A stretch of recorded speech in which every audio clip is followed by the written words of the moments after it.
Hello everyone, how are you all. Hope आप सब बहुत अच्छे होंगे। So welcome to our channel hello study easy easy. Myself Seema Yadav and today we are going to read a story of English text book class 8th Purvi and the story's name is Varghese Kurian I too had a dream। yes students, आज हम ये story पढ़ने जा रहे हैं जो आपकी English की टेक्स्ट बुक पूर्वी क्लास 8 का एक चैप्टर है यूनिट 2 का। Okay, so Verghese Kurien I too had a dream, ये स्टोरी हम आज पढ़ेंगे। Okay, let us do this activities before we read. हम ये स्टोरी पढ़े उससे पहले कुछ एक्टिविटी गिवन है तो हम ये कर लेते हैं। Okay, arrange the world wide means of communication, यानी कम्युनिकेशन के लिए हम बहुत सारी चीज़ें यूज़ करते हैं, है ना। Given below in the timeline provided, share your answers with your class teacher and teachers. यानी आपको ये जो कम्युनिकेशंस के दिए हुए साधन कि किन के थ्रू हम कम्युनिकेट करते हैं, अगर बात करनी हो किसी से तो ये क्या है, साधन है। जैसे मोबाइल है, पोस्ट कार्ड है, ईमेल है। पहले के टाइम पे ये कैरियर पिजन्स हुआ करते थे, है ना। तो आपको क्या करना है, इनको अरेंज करना है। कैसे? ओल्डेस्ट टू न्यूएस्ट, यानी सबसे पुराना क्या था पहले कम्युनिकेशन का साधन और अब क्या है। ओके, सो इसको अरेंज करेंगे। तो सबसे पुराना तो देखो ईमेल वगैरह, टेलीफोन वगैरह ये तो बाद में आए। सबसे पहले तो ये थे कैरियर पिजन, है ना। तो आप यहाँ पे फर्स्ट में 6 नंबर लिखेंगे। ओके, देन उसके बाद आए ये टेलीग्राफ। ओके, टेलीग्राफ के थ्रू कम्युनिकेशन होता था, ठीक है। एंड देन पोस्ट कार्ड, फिर चिट्ठियाँ लिखना शुरू हुआ, ठीक है। लोग चिट्ठियाँ लिखते थे, पोस्ट कार्ड लिखते थे। तो नंबर 3 यहाँ लिखेंगे। ओके, और फिर उसके बाद आए टेलीफोन। टेलीफोन जब आए तो लोग इसका यूज़ करते थे कम्युनिकेशन के लिए, फिर नंबर 1 लिखेंगे। एंड देन क्या आया उसके बाद, टेलीफोन के बाद मोबाइल फ़ोन आ गए, है ना। तो यहाँ पे 5th नंबर लिख देंगे। और फिर उसके बाद आए ईमेल्स का ज़माना, यानी ईमेल्स नहीं लिखना यहाँ पे, ईमेल है नंबर 2 पे, तो आप यहाँ पे नंबर 2 लिख दीजिए। ओके, सो इस तरह से अरेंज कर लिया। अब आगे देखते हैं, कुछ क्वेश्चंस है। Work in pairs and discuss following things. अब आपको ये डिस्कस करना है अपने ग्रुप्स में या अपने टीचर के साथ। ओके, आपके जो फ्रेंड सर्कल है उनके साथ, और आपके आंसर शेयर करने हैं। ओके, फर्स्ट है the reason for change in the means of communication over the years, यानी ओवर द ईयर्स ये जो चेंज हुए इसका रीज़न क्या था। रीज़न क्या होता है, सबसे पहले तो किसी भी चीज़, नई चीज़ का आने का क्या मतलब है कि वहाँ पे ज़रूरतें बढ़ गई है ना। क्या था, फास्टर कम्युनिकेशन की ज़रूरत थी, है ना। ज़्यादा से ज़्यादा, जल्दी से जल्दी एक अपनी बात दूसरे तक पहुँचाई जा सके, इसका जरिया ढूंढना था। तो ये एक रीज़न है ना। और क्या हुआ, जब ये चीज़ें आने लग गई तो लोग, जैसे कि ये टेलीफोन आ गए, फिर उसके बाद मोबाइल फ़ोन्स आ गए, है ना। तो क्या हुआ, एडवांस टेक्नोलॉजी आई, है ना। तो जब एडवांस टेक्नोलॉजी आ रही है तो लोग उसका यूज़ करेंगे, है ना, उस कम्युनिकेशन का जो है यूज़ करेंगे। ओके, और फिर इससे क्या हुआ कि कनेक्टिविटी फास्टर हो गई, है ना। मतलब हम अपने देश में बैठे बैठे किसी और देश में बैठे किसी व्यक्ति से बात कर सकते हैं, है ना। तो जो ग्लोबल कनेक्टिविटी है वो भी ईजी हो गई, है ना। मोर कन्वीनियंट हो गया, है ना। और कॉस्ट भी इफ़ेक्टिवली हो गया, मतलब कि हमें ज़्यादा इसमें पैसे भी नहीं खर्च करने पड़ते हैं, है ना। कन्वीनियंट भी हो गया, है ना।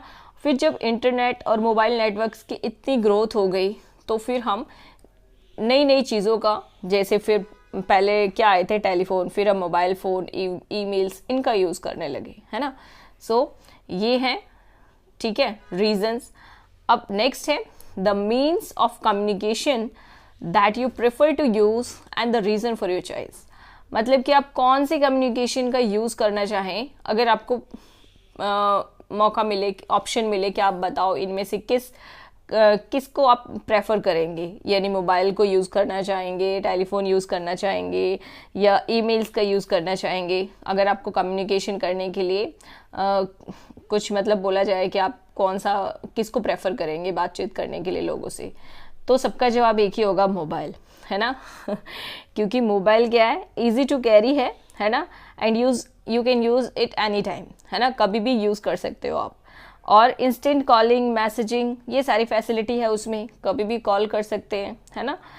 और इसमें जो इंटरनेट है, एक्सेस टू इंटरनेट, वो भी बहुत जल्दी हम पहुंच सकते हैं इंटरनेट के पास। इंटरनेट ऑन किया, आप सोशल मीडियाज, ईमेल्स सब कुछ कर सकते हो यूज़, है ना। और तो और वीडियो कॉल्स भी कर सकते हो, जिसमें आप सामने वाले पर्सन को लाइव देख सकते हो, है ना।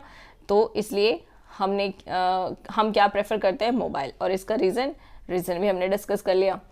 The communication through social media, its benefits and precaution that one should take against its misuse.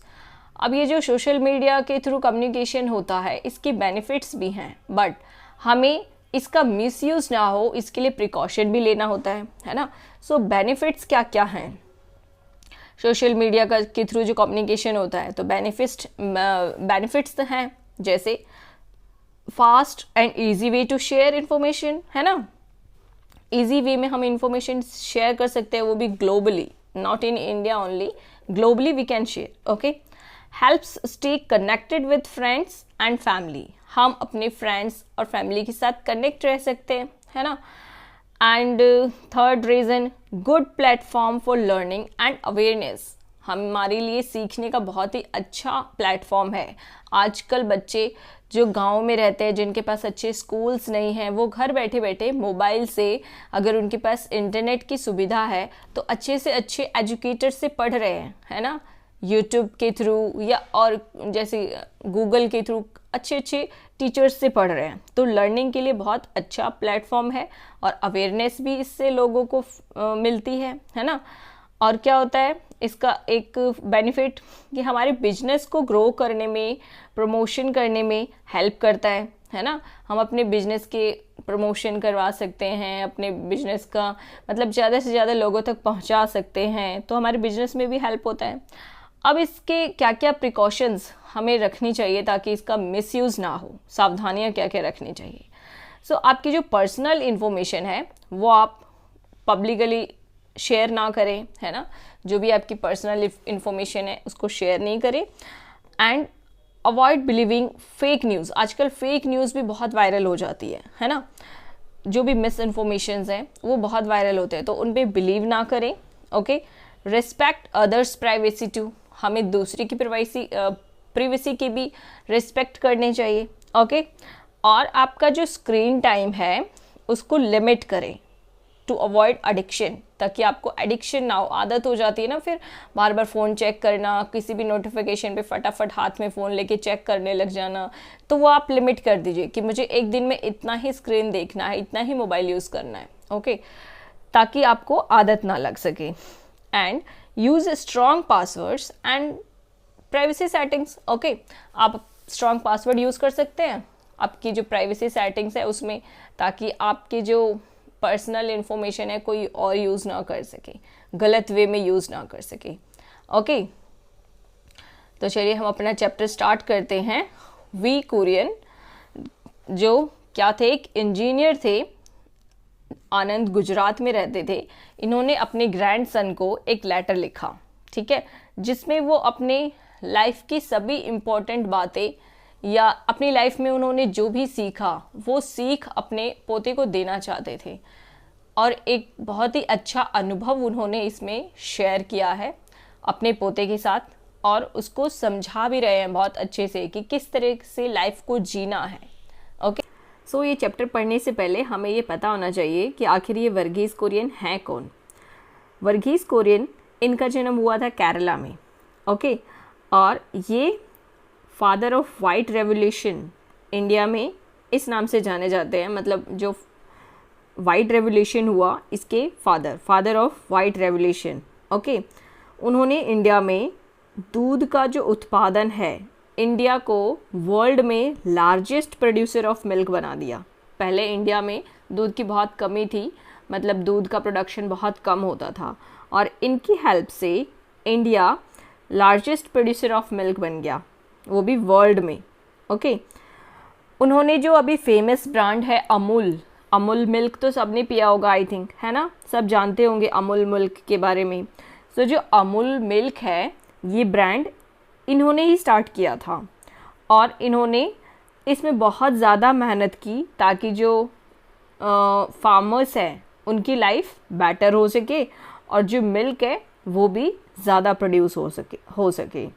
Okay, और इन्होंने क्या किया, इनकी कोशिशों से जो मिल्क है वो इजीली अवेलेबल हो गया हर घर में, है ना, और इंडिया को सेल्फ सफिशिएंट बना दिया मिल्क प्रोडक्शन में। मतलब अब इंडिया में दूध की कमी नहीं होती है, इंडिया नंबर 1 पे आ गया है। और इनका जो बर्थ डेट है 26 नवंबर, उस दिन को नेशनल मिल्क डे के रूप में सेलिब्रेट किया जाता है। ओके, सो चलिए अब हम अपना चैप्टर स्टार्ट करते हैं कि, और पता है आपको इनको बहुत सारे अवार्ड्स भी मिले हैं। इन्होंने जो इसमें मिल्क प्रोडक्शन में जो अपना कंट्रीब्यूशन दिया ना, इसके लिए इनको बहुत सारे अवार्ड भी मिले हैं, जैसे Ramon Magsaysay award, Padmashri award. Okay, so चलिए इतने जो महान व्यक्ति हैं ये, है ना, तो इनकी अपनी लाइफ के बारे में क्या क्या ऐसी बातें हैं जो ये अपने पोते को, ग्रैंडसन को बताना चाहते हैं या क्या सीख देना चाहते हैं, ये हमें इस चैप्टर को पढ़ के पता चलेगा। और आई नो आपको ये चैप्टर पढ़ के, जब ये चैप्टर आप पूरा पढ़ लेंगे, समझ लेंगे ना, तो आपको बहुत ही अच्छा लगेगा। ओके, चलिए तो हम अपना चैप्टर स्टार्ट करते हैं। So let's start. To my grandson, ये अपने ग्रैंडसन को ये लेटर लिख रहे हैं, कहाँ से, आनंद से, जो कि गुजरात में एक जगह है, और वहीं से इन्होंने अमूल जो फाउंडेशन किया था वहीं से किया था, अमूल मिल्क का। ओके, माई डियर सिद्धार्थ, यानी इनके जो ग्रैंडसन है उनका नाम सिद्धार्थ है। Okay, when did I write to you last, I have trouble even remembering. कहते हैं कि मैंने कब लास्ट टाइम तुम्हें लिखा था, मुझे याद करने में भी प्रॉब्लम हो रही है, मतलब कि इन्होंने काफ़ी टाइम से लेटर नहीं लिखा। Okay, in today's fast paced world we have become so addicted to instant communication that we prefer to use telephone। यानी ये कहते हैं कि आजकल जो ये भाग दौड़ वाली ज़िंदगी है इसमें हम जल्दी से बात करने के एडिक्ट हो गए हैं। यानी हमें लेटर लिख के फिर उसको भेजना, फिर उसका जवाब आए, इतना वेट नहीं करते हैं। हम फटाफट क्या यूज़ करते हैं, टेलीफोन, जिससे हम जल्दी से बात करने लगते हैं, एक दूसरे से कम्युनिकेट कर पाते हैं, है ना। But speaking on telephone only gives us an immediate but fleeting Joy. कहते हैं कि लेकिन जब टेलीफोन से बात करते हैं तो वो जो खुशी होती है वो थोड़ी देर के लिए होती है। फ्लीटिंग मतलब मोमेंट्री, शॉर्ट टाइम के लिए खुशी मिलती है, ठीक है। इमीडिएट लेकिन शॉर्ट टाइम के लिए खुशी मिलती है टेलीफोन से जब हम बात करते हैं, ठीक है। ये कौन कह रहे हैं, ये कह रहे हैं doctor Verghese Kurien. Okay, writing in different, कहते हैं लिखना अलग है। Writing even if it is a letter not only conveys our present concern and views of the event taking place around us, but it becomes a possession that can be treasured and reread over the years with great abiding pleasure। कहते हैं कि लिखना अलग है, even एक letter ही क्यों ना लिख रहे हो, ये आपकी जो प्रेजेंट के विचार हैं उसको, सिर्फ उसको ही कन्वे नहीं करता है, आपके आसपास, प्लेस अराउंड अस, जो आपके आसपास चीज़ें हो रही हैं ना, उसको भी आपको अपने उन सभी चीज़ों को कन्वे करता है। क्योंकि जब हम लेटर लिखते हैं तो हम अपनी दिल की सारी बात उसमें लिख सकते हैं, अपने मन में जो भी है वो सब लिख सकते हैं, हमारे आसपास क्या हो रहा है, कैसे हम फील कर रहे हैं, ये सब लिख सकते हैं, है ना। और ये क्या होता है, जो लेटर होता है उसको हम, ठीक है अभी नहीं पढ़ते हैं, बाद में भी पढ़ ले, तो कभी भी पढ़ें तो वो सारी चीज़ें एक मतलब याद आ जाती हैं और उसको हम बहुत ही खुशी के साथ पढ़ते हैं। अबाइंडिंग प्लेजर मतलब a feeling of happiness that continues for a long, यानी एक हिंदी में कहो तो बिल्कुल परमानेंट जो खुशी होती है ना, वो है। वो खुशी थोड़ी देर के लिए नहीं होती है, जैसे कि हम फ़ोन पे बात करते हैं तो थोड़ी देर के लिए बात करते हैं, थोड़ी सी खुशी मिलती है, बट जो लेटर है ना वो आपके पास हमेशा रख सकते हैं, ठीक है। वो आपकी प्रेजेंट की ही बातों को नहीं, बल्कि आपके आसपास हो रही सारी चीज़ों को, सारे चीज़ों को लेकर आपका क्या नज़रिया है, ये सब बताता है ना। और इसको आप एक खजाने की तरह भी संभाल कर रख सकते हो और सालों बाद भी पढ़ सकते हो और वो सारी चीज़ें आप याद कर सकते हो। Okay, you may not wish to read it all right away, कहते हैं कि हो सकता है तुम इसे अभी ना पढ़ना चाहो, but perhaps a couple of decades और मोर नाउ, कहते हैं कि ठीक है अभी नहीं पढ़ना चाहते हो, बट हो सकता है कुछ दशकों बाद या और उसके बाद you will pick up this jottings of mind again, कहते हैं कि हो सकता है तुम इसको दोबारा से, इस जोटिंग्स क्या होता है, जोटिंग्स का मतलब होता है ब्रीफ नोट, यानी हो सकता है कि तुम इस ब्रीफ नोट को दोबारा से उठाओ, है ना, जो मैंने लिखा है, and they will give you a deeper understanding of what I have done, और तुम इसको पढ़ना चाहो और जिससे तुमको क्या मिलेगी, एक गहरी समझ मिलेगी कि मैंने क्या किया अपनी लाइफ में, and the reason I pursued a life of service to our nation's farmers, और उस रीज़न को समझने में भी तुमको हेल्प मिलेगी कि क्यों मैंने अपना पूरा जीवन इस देश के किसानों की सेवा में कंटिन्यू किया, मतलब सेवा में बिताया। ठीक है, तो ये सब चीज़ें समझने में तुमको बहुत हेल्प मिलेगी। ओके, लिखा है ना यू अ डीपर अंडरस्टैंडिंग, तुमको एक गहरी समझ मिलेगी, तुम इन सब चीज़ों को समझ पाओगे इस लेटर को पढ़ के।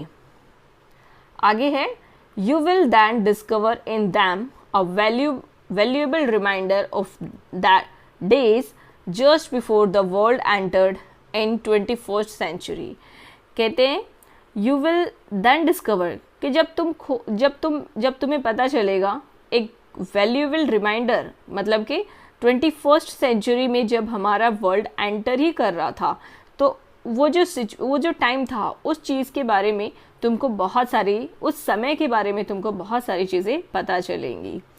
And you may want to share my memories with those of your generation or even younger, कहते हैं कि तुम हो सकता है जो मेरी मेमोरीज़ है इनको अपने जनरेशन के लोगों के साथ शेयर करना चाहो, और हो सकता है अपने से छोटे, जो अब तुमसे छोटे हैं उनसे भी शेयर करना चाहो, है ना। To provide a glimpse of the world your grandparents live in and new, कौन सी जानकारी, जिस वर्ल्ड में, जिस टाइम में तुम्हारे ग्रैंड पेरेंट्स रहते थे उसके बारे में, उस टाइम के बारे में कि कैसे रहते थे, क्या सिचुएशंस थी, क्या प्रॉब्लम्स थी, है ना। तो ये सारी चीज़ें हो सकता है तुम अपनी जनरेशन के साथ शेयर करना चाहो, इवन अपने यंगर के साथ भी शेयर करना चाहो, ताकि तुम उन्हें बता सको उस टाइम के बारे में। ओके, आगे है, I started my working life soon after our country become independent, कहते कि मैंने अपना जो वर्किंग लाइफ है वो जब हमारा देश आज़ाद हुआ तभी से स्टार्ट कर दिया था।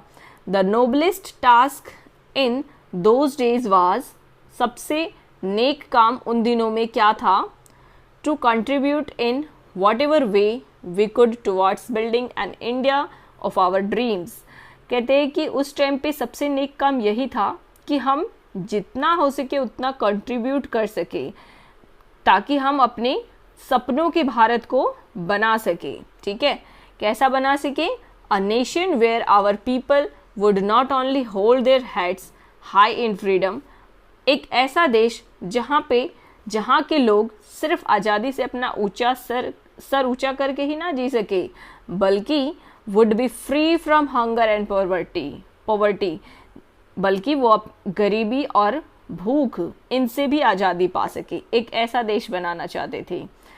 A nation where our people could live with equal respect and love for one other, एक ऐसा देश बनाना चाहते थे जहाँ के लोग एक दूसरे के साथ प्यार से और सम्मान से रह सके। A nation that would eventually be counted among the foremost nation of the world, और एक ऐसा देश बनाना चाहते थे जो दुनिया के सबसे अग्रणी देशों में से एक गिना जाए, मतलब अपने देश को सबसे आगे ले जाना चाहती थी। It was then I realised in humility, its humility means modesty और क्वालिटी ऑफ बीइंग हम्बल, यानी आप दूसरों के साथ कैसे हम्बल रहते हैं, सॉफ्ट रहते हैं, विनम्र रहते हैं, है ना।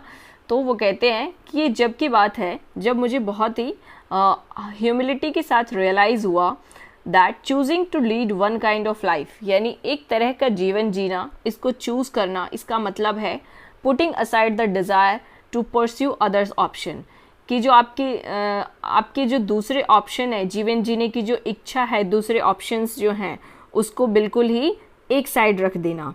ओके, मतलब कि एक तरह का जीवन जीने का मतलब है कि आपके लाइफ में जो दूसरे ऑप्शंस है उनको एक तरफ रख दो, ठीक है।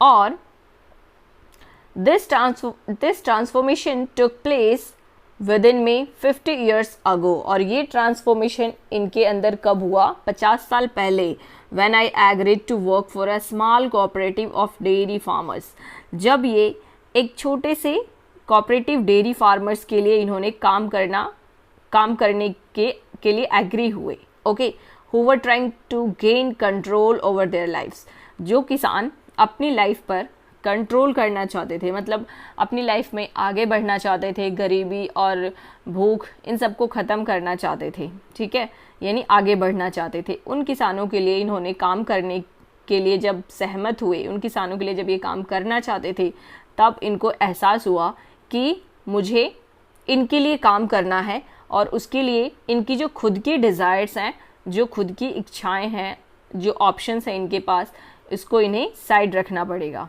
Okay, to be quite honest, service to our nation's farmer was not the career I had envisioned for myself. Envision मतलब imagination करना, है ना, imagine or expected something to happen in a particular way, कि अपनी life के बारे में इनकी प्लानिंग या इमेजिनेशंस क्या थी। ओके, बट यहाँ सेंटेंस ये है कि कहते हैं कि टू बी क्वाइट ऑनेस्ट, कि सच कहूँ तो किसानों की सेवा करना, देश के किसानों की सेवा करना, ये इनके करियर में कभी इन्होंने सोचा नहीं था कि ये ऐसा करेंगे। इन्होंने ऐसा करियर अपने लिए नहीं सोचा था। But somehow a series of events swapped me along, but कुछ ऐसी घटनाएं हुई और ये घटनाएं इनको अपने साथ लेके एक ऐसे सर्टेन टाइम पर लेके गई, मतलब टाइम के एक ऐसे दौर पर खड़ा कर दिया इनको, जहाँ पे सिर्फ इनके पास एक ही ऑप्शन था और इनको वो चुनना था, और जिस ऑप्शन को चुनने के बाद इनकी जो लाइफ है वो पूरी ट्रांसफॉर्म हो गई, यानी चेंज हो गई। Okay, I could have pursued a career in metallurgy, कहते हैं कि मैं अपना करियर, मेटलर्जी क्या होता है? धातु विज्ञान, जिसमें मेटल्स के बारे में ये आगे स्टडी करना चाहते थे। तो कहते हैं कि मैं धातु विज्ञान में अपना करियर बना सकता था and become the chief executive of a large company, कि बहुत बड़ी कंपनी में चीफ एग्जीक्यूटिव बन सकता था। और opt for a commission in the Indian army, कि इंडियन आर्मी में कमीशन चुन सकता था, और maybe retired as a general, और जनरल के रूप में रिटायर हो सकता था शायद। और I could have left for the US, और मैं यूएस जाके क्या बन सकता था? Become a highly successful NRI. Okay, highly successful NRI बन सकता था। I choose none of this because somewhere deep down, कहते कि मैंने उस सब में से कुछ नहीं चुना क्योंकि कहीं ना कहीं अंदर ही अंदर मुझे पता था, I knew I could make a more meaningful contribution by working here in Anand Gujarat, कि उन्हें पता था कि मैं अपना ज़्यादा योगदान दे सकता हूँ गुजरात में काम करके, गुजरात के आनंद में काम करके, कि मैं जो मेरा टैलेंट है उससे मैं यहाँ पे ज़्यादा अपना कंट्रीब्यूशन दे सकता हूँ, मीनिंगफुल कंट्रीब्यूशन दे सकता हूँ। उनको ये पता था। Your grandmother too made an important choice, कहते हैं कि तुम्हारी ग्रैंड मदर ने भी एक बहुत इम्पॉर्टेंट चॉइस लिया, मतलब एक बहुत ही अच्छा निर्णय लिया, महत्वपूर्ण डिसीजन लिया। शी न्यू, वो जानती थी, इन those days life in Anand could not offer even the simple comfort, कि उस टाइम जो आनंद में लाइफ थी, जहाँ पे छोटी मोटी ज़रूरतें भी, छोटी मोटी जो कंफर्ट्स थे वो भी नहीं मिलते थे, that we take for granted today, जो आजकल हम उन सुविधाओं को फॉर ग्रांटेड लेते हैं, मतलब जो आजकल के लिए आम बात है वो उस टाइम पे सिंपल सी जो सुविधाएं थी वो भी नहीं मिल रही थी। Okay, however she ardently supported my choice, लेकिन फिर भी पूरे मन से उन्होंने इनके चॉइस को सपोर्ट किया। To live and work in Anand, कि आनंद में ही रहना है और वहीं पे काम भी करना है, ठीक है। सो इन्होंने इनके डिसीजन का पूरा सपोर्ट किया। Okay, the choice of your grandmothers to stand by me has given me an everlasting strength. और इस डिसीज़न ने, जो इनकी कहते हैं कि तुम्हारी दादी के इस डिसीज़न ने मतलब मुझे बहुत स्ट्रेंथ दी, और वो मेरे साथ हमेशा खड़ी रही ना, इसलिए मुझे बहुत स्ट्रेंथ मिली. Always ensuring that I shouldered my responsibilities with poise. मतलब कि उन्होंने, इनकी दादी ने हमेशा ये इंश्योर किया कि मैं अपनी जिम्मेदारियों को, अपनी रिस्पॉन्सिबिलिटीज़ को बहुत अच्छे से निभा सकूं, और पूरे पॉइज यानी पूरे संयम के साथ निभा सकूं, है ना, इन काम एंड कॉन्फिडेंट मैनर, इस तरह से कर सकूं अपना सारा जो काम है, ये जो सारी रिस्पॉन्सिबिलिटीज़ है, इनकी दादी ने इस बात का पूरा ख्याल रखा. ओके, सो ये बता रहे हैं अपने ग्रैंडसन को कि तुम्हारी दादी ने मेरे साथ किस तरह से वो मेरे साथ खड़ी रही ताकि मैं अपना काम अच्छे से कर सकूं. Okay, whenever I received any recognition for my contributions towards the progress of our country. कहते हैं कि जब भी मुझे मेरे देश की प्रगति में मेरे योगदान के लिए कोई सम्मान मिला, I always emphasize that it is recognition of the achievements of many people with whom I had to privilege to be associated with. कहते हैं कि मुझे जब भी कोई सम्मान मिला मेरे देश की प्रगति में मेरे योगदान के लिए, तो मैंने हमेशा इस बात पर जोर दिया कि ये उन कई लोगों की उपलब्धियों का सम्मान है जिनके साथ जुड़ने का मुझे सौभाग्य मिला, है ना. I had privilege to associated with. कहते हैं कि मुझे उनके साथ जुड़ने का सम्मान मिला. Okay, I would like to stress even more strongly. मैं इस बात पर और जोर देना चाहूँगा कि my contribution have been possible only because, कि जो मेरा कंट्रीब्यूशन है ये पॉसिबल हो गया मतलब पॉसिबल हुआ क्योंकि I have consistently adhere to certain values. मैंने निरंतर कुछ वैल्यूज़ का, सर्टेन वैल्यूज़ यानी कुछ वैल्यूज़ को सपोर्ट किया या उनको फॉलो किया. अडेयर यानी सपोर्ट या कंटिन्यू किया. ओके, कहते हैं कुछ वैल्यूज़ को फॉलो किया. Okay, values that I have inherited from my parents. Values वो जो मुझे मेरी पेरेंट्स से विरासत में मिली. इनहेरिट मतलब विरासत, पेरेंट्स से विरासत में मिली. एंड अदर फैमिली एल्डर्स, और मेरे फैमिली में जो मेरे बड़े थे उनसे मुझे वैल्यूज़ मिली. Values that I saw in my mentor. Values जो मैंने अपने गुरु में देखा. And supporter here in Anand Tribhuvan Das Patel. और आनंद में जो सपोर्टर हैं इनके त्रिभुवन दास पटेल, उनमें इनको वैल्यूज़ जो दिखाई दिए वो वैल्यूज़ को इन्होंने फॉलो किया. कहाँ से इनको वैल्यूज़ मिले? इनके पेरेंट्स से, फैमिली एल्डर्स से, है ना, इनके मेंटोर से और इनके सपोर्टर त्रिभुवन दास पटेल. यानी इन सब से उन्होंने बहुत कुछ सीखा और उन्हीं वैल्यूज़ को इन्होंने अपनी लाइफ में फॉलो किया. Okay, I have often spoken of integrity. कहते हैं कि मैं अक्सर इंटीग्रिटी के बारे में बात करता हूँ. Integrity as the most important of this values. Integrity मतलब ऑनेस्ट, स्ट्रॉन्ग मोरल प्रिंसिपल. कहते हैं कि जो सबसे इम्पोर्टेंट वैल्यू है इन सब में से वो क्या है? Integrity. Realizing that integrity and personal integrity is being most honest to yourself. कहते हैं कि यह महसूस करते हुए कि ईमानदारी और व्यक्तिगत ईमानदारी स्वयं के प्रति ईमानदार होना ही है. Okay, if you are always honest to yourself, कि आप अगर हमेशा अपने साथ ही ऑनेस्ट रहेंगे, मतलब अपने साथ अगर आप ऑनेस्ट रहते हैं, it does not take much effort in always being honest with others. तो आपको दूसरों के साथ ऑनेस्ट रहने में ज़्यादा मेहनत नहीं करनी पड़ेगी, क्योंकि आप खुद के साथ ऑनेस्ट हैं, हमेशा ऑनेस्ट रहते हैं, तो आप दूसरों के साथ भी ऑनेस्ट ही रहेंगे. ओके, ये कहना चाहते हैं.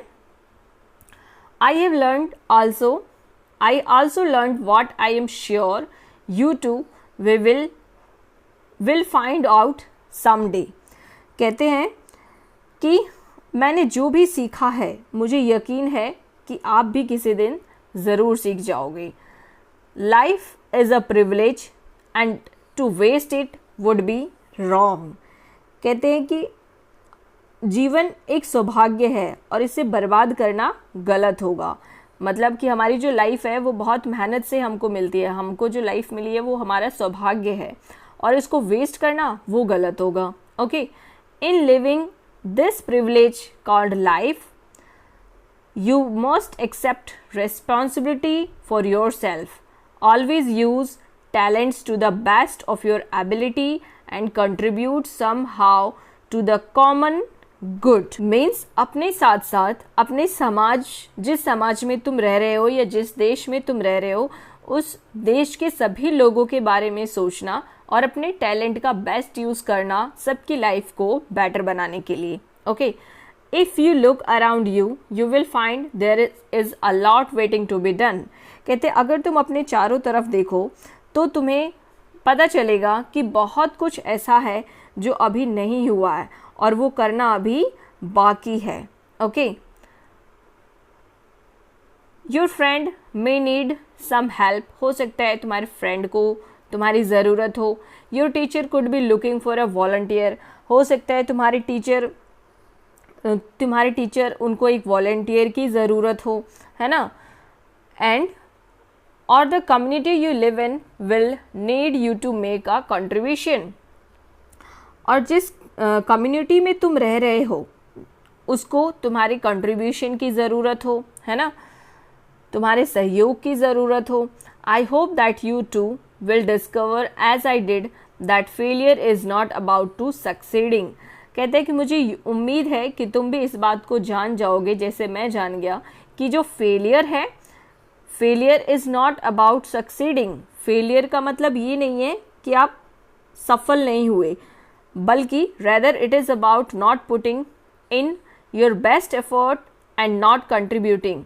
इसका मतलब ये है कि आप अपना बेस्ट ट्राई नहीं कर रहे हैं, बेस्ट एफर्ट्स नहीं लगा रहे हैं, है ना, और in not contributing however modestly to the common good। यानी जनहित में, मतलब सबकी भलाई करने में आप अपना बेस्ट एफर्ट नहीं लगा रहे हैं, भले ही वो छोटा सा ही एफर्ट क्यों ना हो, आप पूरे दिल से अपना एफर्ट लगाइए। ओके, यानी वो चाहते हैं कि आप अपने साथ साथ पूरे समाज की भलाई के लिए काम करें। कॉमन गुड मतलब सबकी भलाई के लिए काम करें, ऐसा काम करें जिससे आपके साथ साथ सबकी भलाई हो। ठीक है, in life you too will discover as I did that anything can go wrong at any time. कहते हैं लाइफ में जैसे मेरी तरह, मतलब जैसे मैं जान गया वैसे तुम भी ये जान जाओगे कि कभी भी कुछ भी गलत हो सकता है। ओके, एंड मोस्टली डज, और ऐसा होता भी है, कभी भी कुछ भी हो जाता है ना, हमें कुछ नहीं पता होता है कि कब क्या होने वाला है। ठीक है, yet there is a little correlation between the circumstances of people's lives and how happy they are.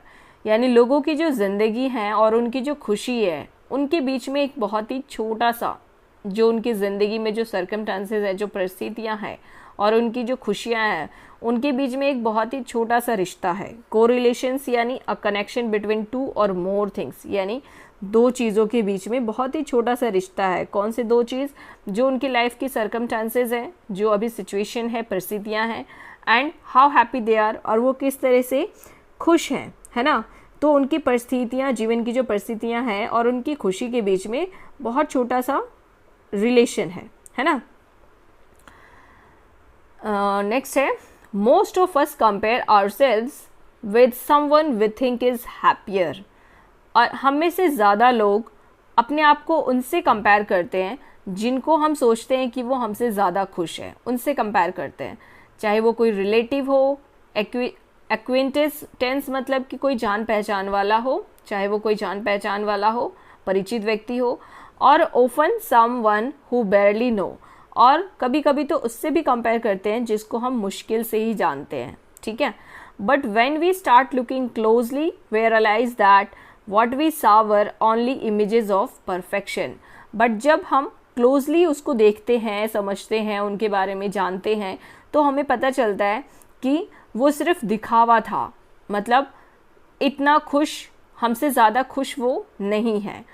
And that will helps us understand and cherish what we have rather than what we don't have.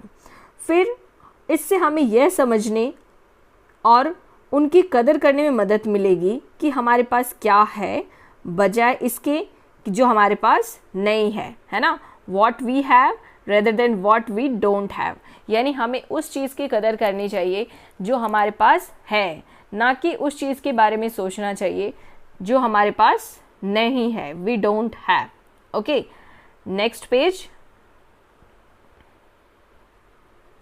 Do you remember when you accompanied me at the magnificent ceremony in Delhi where our president awarded me the Padam Vibhushan in 99?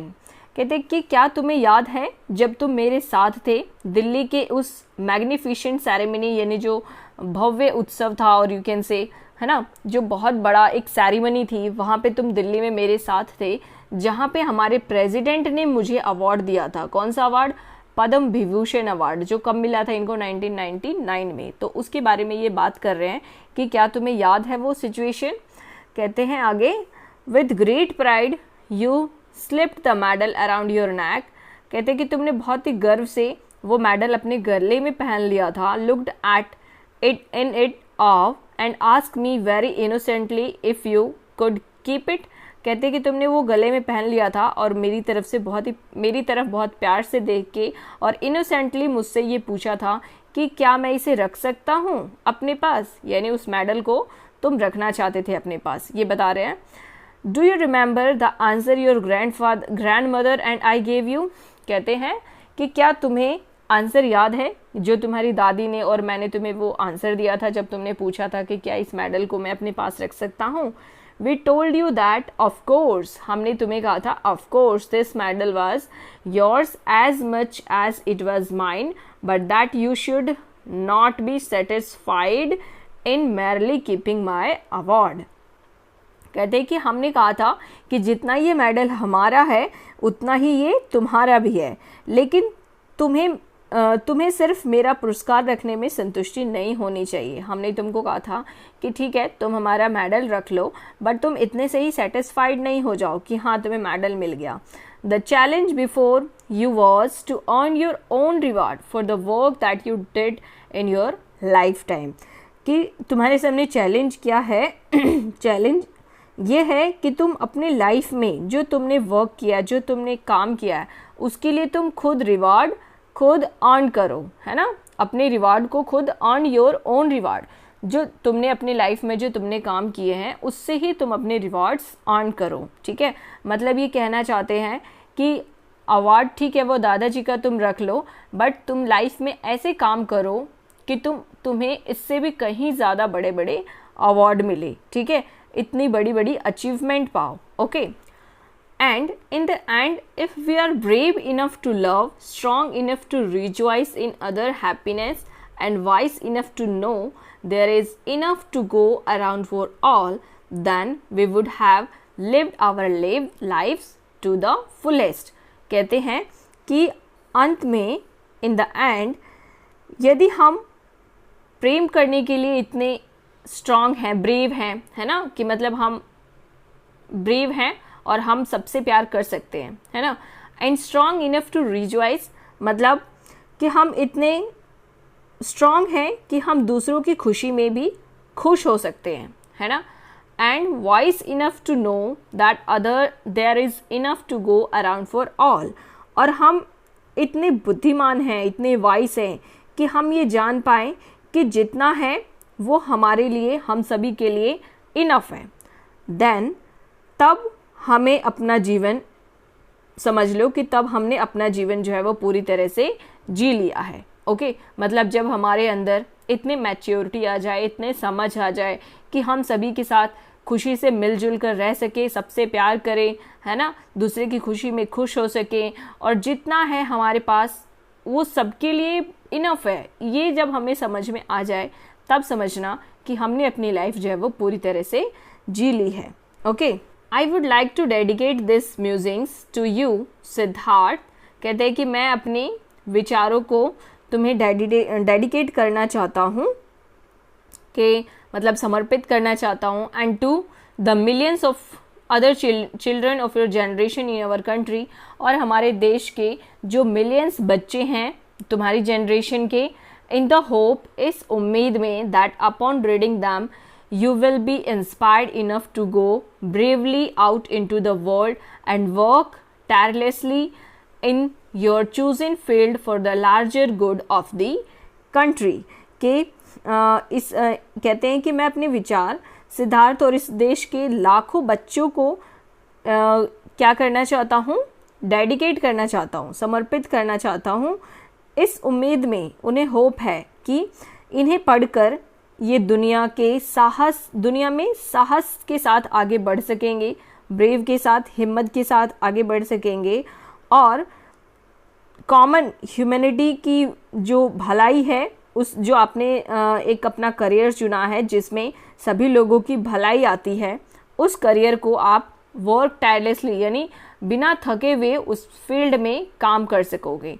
Larger good of the country यानी सभी का भला हो सके, जिसमें, है ना, मानवता की व्यापक भलाई के लिए जो आपने करियर चुना है, जो आपने क्षेत्र चुना है, उसमें आप बहुत मेहनत कर सको। ओके, बहुत ईमानदारी से मेहनत कर सको। Okay, remember rewards that come to you then are the only true rewards for a life well spent. और याद रखना, उस समय आपको जो रिवॉर्ड्स मिलेंगे या रिवॉर्ड्स जो आपको मिलते हैं, वही एक अच्छे जीवन का सच्चा अवार्ड होगा। ओके, यानी दूसरों की भलाई करते करते जब आप टायरलेसली बिना थके हुए दूसरों की भलाई में अपना लाइफ स्पेंड करेंगे और सबकी भलाई के लिए आप काम करेंगे, इस देश की भलाई के लिए काम करेंगे, तो जो आपको रिवॉर्ड्स मिलेंगे, तो वो जो रिवॉर्ड्स होंगे वही एक अच्छे जीवन का सच्चा पुरस्कार होगा। Okay, with my fondest love. Okay, यहाँ पे इनका जो ये लेटर है ये फिनिश हो जाता है। तो आई होप ये लेटर पढ़ के आपको बहुत कुछ सीखने को मिला होगा इनकी लाइफ से, क्योंकि इनकी लाइफ जो है वो इजी नहीं थी। इन्होंने अपनी लाइफ में बहुत कुछ किया हमारे देश के लिए, हमारे देश के किसानों के लिए। इंडिया को, कहाँ इंडिया में मिल्क की कमी थी, और इन्होंने ये देखो यहाँ पे इमेज भी है, ये देखो अमूल फाउंडेशन किया, है ना, और इंडिया को मिल्क प्रोडक्शन में नंबर 1 पर पहुंचा दिया, है ना। So who says one man can not make a change, कौन कहता है कि एक आदमी चेंज नहीं कर सकता है? अगर वो चाहे तो एक आदमी, अगर वो चाहे तो बहुत कुछ कर सकता है ना। अब यहाँ पे हमने देखा डॉक्टर वर्गीस कुरियन को, है ना, जिन्होंने कितना बड़ा काम किया इस देश के लिए। ये पता है, इनको दूध पसंद नहीं था, ये कभी दूध नहीं पीते थे, बट इन्होंने, क्योंकि इम्पॉर्टेंट होता है दूध, हमारे जो बच्चे हैं उनको दूध तो चाहिए ही होता है ना, हमारी बॉडी के डेवलपमेंट के लिए दूध कितना इम्पॉर्टेंट है।